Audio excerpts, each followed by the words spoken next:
The labels come down because they see there's this thing going on. You know, you've got the Rankins and Great Big Sea and Natalie McMaster, and Ashley MacIsaac was actually the next big signing. A&R people were coming out to see Ashley, and, you know, I heard out of the mouths of people that actually worked for the record company he was signed to, it's going to sell nothing. Radio's not going to play it, and mark my words. Mark my words, it was a triple plus platinum album and, you know, sold records all over the place and launched a career that's still going. I would say in Canada, there's no one person who does not know Ashley MacIsaac. We're both singing at a fundraising benefit or something in Antigonish, and he came bouncing up to me and said, "You have to sing on my CD." And I said, "But I'll sing on yours if you'll play on mine."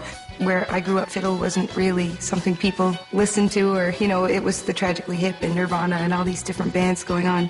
And then all of a sudden there was Ashley, you know, and Sleepy Maggie. Gordy called me up and said, well, we have these tracks and we have fiddle and then we have these blank spots, so we want to put something in there. So I came up with some concepts for it, and we did a little demo, and Ashley showed up with this thing blasting over the radio, and he rolls down the window and he looks at me and he says, "Mary Jane, we're going to be famous."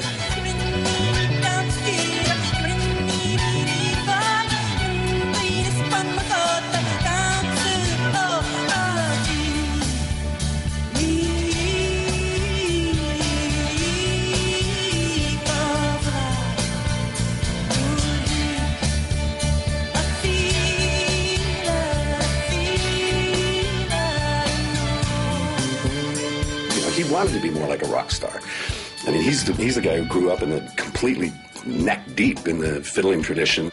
Hearing, you know, like a Scottish Strathspey being accompanied by, you know, Euro dance music, and then throwing in like Mary Jane Lamond, you know, Scotch Gaelic vocals on top of it, and suddenly you're like grooving in the car, you know, tapping your foot. Ashley would take, you know, the whole musical journey into the stratosphere, and that's exciting. For a couple of years, there was probably no hotter act in Canada.